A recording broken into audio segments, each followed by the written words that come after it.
If I could persuade you to believe what tonight I hope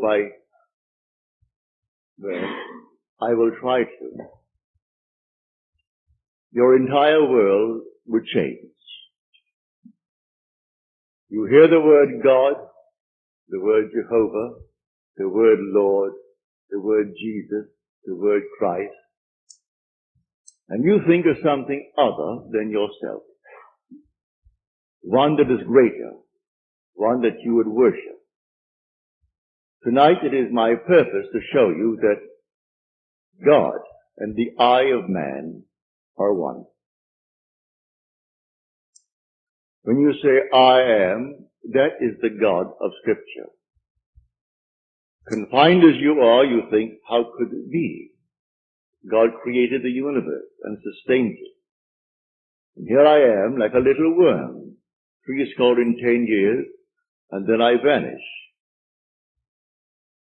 But now let us turn to Scripture. We turn now to the 16th chapter of Matthew. And the question is asked of the disciples, the followers, those who have heard him.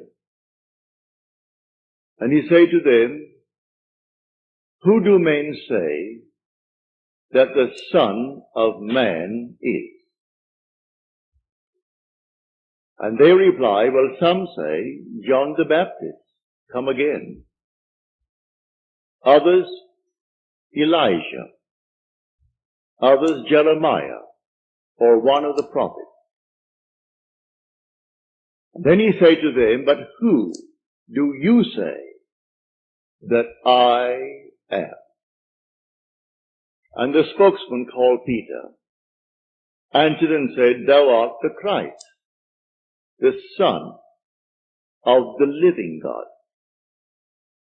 And he said to him, blessed art thou, Simon Bar-Jonah, for flesh and blood could not have told you this, but my Father who is in heaven.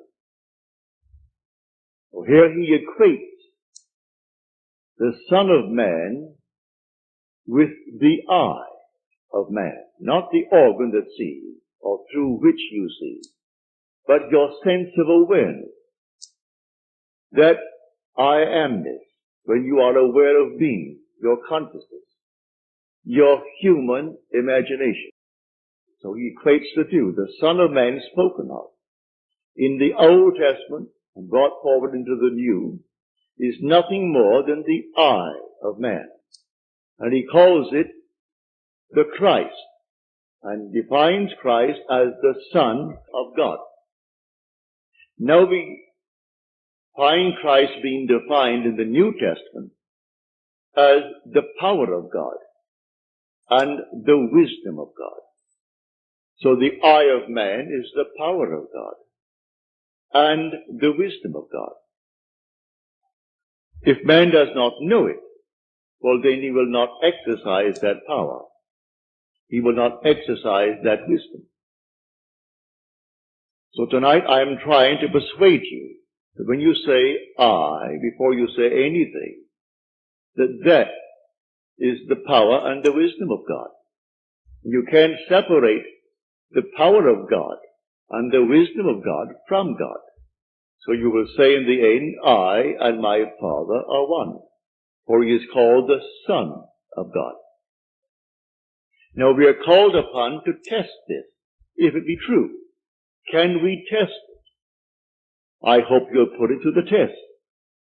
When I tell you that your own wonderful I amness is God, though prior to that you believe that you are little something, moving across the earth for a few years, 70 years, and then you will vanish, in the hope of some restoration, but a hope, no assurance. But now I'm going to tell you that you really are God. Your own wonderful consciousness, your human imagination, that is the God of Scripture. And there is no other God.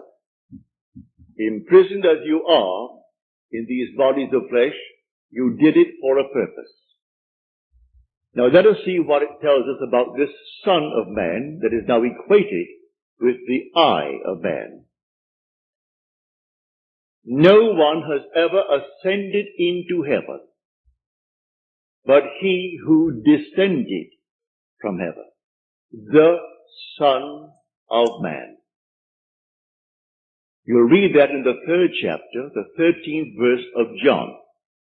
So here we find you are a pre-existent being.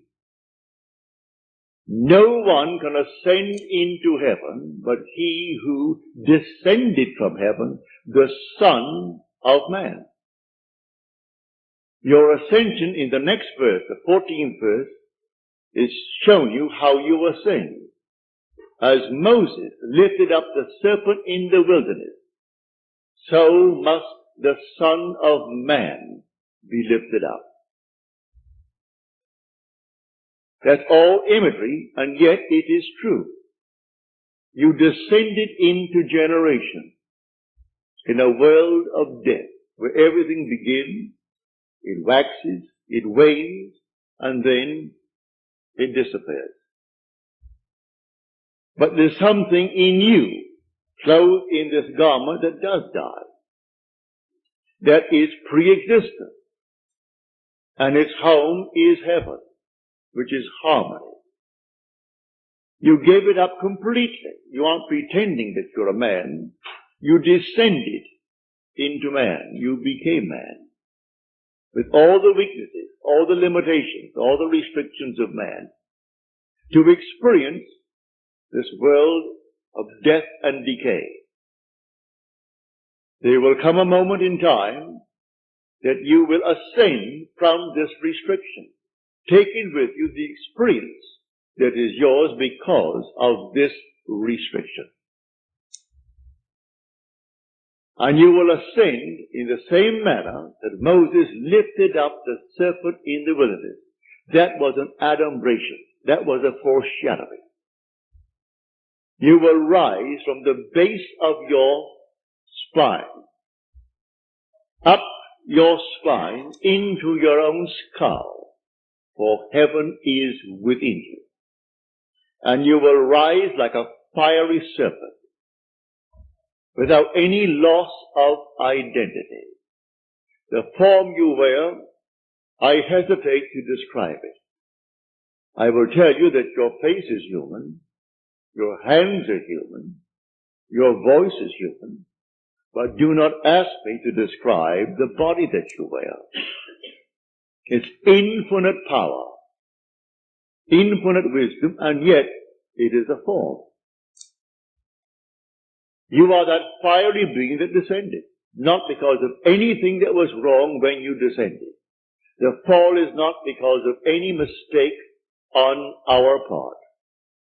It's a predetermined plan to come down into the world of death and decay and overcome it.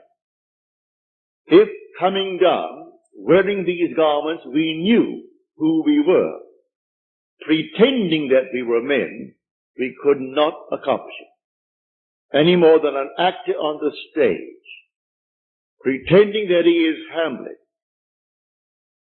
can actually play that part. He has to actually assume it, but even then it is still with a little something in his mind. He knows he is the great actor who tonight will go home to his lovely home, and he'll take off the garment and hang it up once more, and tomorrow he'll replay the play. You don't do that in this play of God. You don't take off the garment. You wear it for your 80, and if by strength, your 80, or maybe even longer, or shorter. But the eye of man is the God of Scripture. Put it to the test. Let me now, first of all, before we go into the testing of it, make clear what I said on the last lecture night, Friday night, prompted by a question that was asked here. For I had said in the previous lecture that there are ranks in heaven as they are on earth, for this is only a copy. Everything here is a shadow. It's a copy of the eternal realities. Believe me that when you say I, before you say I am John, I am Bill, I am this, I am that, I am the other, you are declaring yourself to be. And that sense of being is God. That's God. Now what are you going to put on it? All things are possible to God. All things. You could say now, as you're seated here, after first affirming that I am, you could then assume that I am, and you name exactly what you want to be. If you believe what I tell you about your own I amness, and remain faithful to what you have assumed, that assumption will harden into fact. When you pray in the true sense of the word, you do not pray to any external God. Everything he creates from within himself. And this pattern, the individual awakens within himself. And who does it? The I of man. And that is God. Now tonight you can test it, as you are called upon to test it. Test yourselves and see. Do you not realize that Jesus Christ is in you? Unless, of course, you fail to meet the test. Examine yourselves to see whether you are holding to the faith. What faith? To have someone tell me that I am a Christian, or I'm a Jew, or a Mohammedan, and holding to that faith that they talk about? No. The faith that I'm talking about tonight. That your own wonderful I amness is God. Test it to see if you're holding to that faith. If you're holding to that faith, and all things are possible to God, you should be able to prove it in the testing. Having convinced myself through experience, I have come to the conclusion that because I am aware that I am, that is God. For if by him all things are made, and without him is not anything made that is made, and I start from scratch, only imagining a state, and then I boldly assume that it is real, that I am actually experiencing that state now. And then in the not distant future, that state crystallizes in my world. Well, then I have found God. I have found the source of the phenomena of life. My only concern then is to share it with others and tell them, for they're all one. We are one. No one is greater than the other, not fundamentally.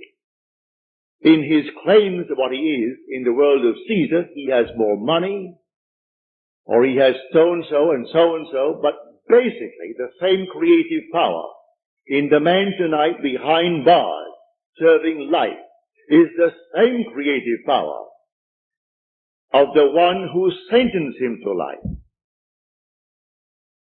It's the same being. There is only one God. Hear, O Israel, the Lord, our God, the Lord is one. And the word translated, the Lord, is Yod He Vav He. Properly translated is I am. When you go unto the people of Israel, and they ask you, what is his name? And you claim that the God of Abraham, and the God of Jacob, and the God of Isaac sent you. You say unto them, I am has sent me. That's my name forever. And by this name I shall be known throughout all generations. But man finds it difficult keeping the tense. And so he speaks of thou art, or he is. And he never actually comes down to the fundamental and knows that I am. I am the cause of the phenomena of my life, good, bad, or indifferent. I have to live with it and change my assumptions if I would change the world in which I live. But now, can I help a seeming other? I say you are myself pushed out. Can I help another? Yes, because there's only one. If your request of me comes within the framework of the golden rule, something that I would like done to me, then I can willingly help you. If you ask of me that which does not come within the frame of the golden rule, do not ask it of me. I grant you complete freedom to go elsewhere and go to anyone who will tell you they can do it in spite of what he said. Go ahead. But if anyone asks of me any request, all that I do is this. It's so simple. We are told in Scripture, whatever we ask of him, knowing that he hears it, it shall be done for us. If we know he hears it. Well, can you imagine you seated here on the surface of your being, a rational being, knowing something that the depth of your own being that encompasses you doesn't know? So you know, and you think, well, he doesn't know. Well, read that in the story of Ezekiel. You'll read it in the 38th chapter. And these are the elders of Israel that went into the dark room. And they are carving on the walls all gruesome things. And they said within themselves, the Lord does not see us. And the Lord is speaking to his prophet Ezekiel. And he said, the elders of Israel say that I do not see them. And watch what they're doing. Making all these abominable things within the great cavern. They will all reap them. Because I see everything that the elders of Israel see. But they think because it's dark and it's a cavern, no one knows what he's doing. That God doesn't know it.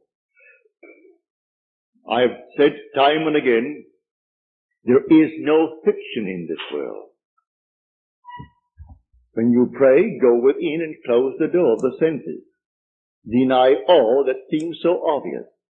And your Father who is within will reward you openly. But commune with self, for you and the Father are one. So you commune with self. And what does he tell you?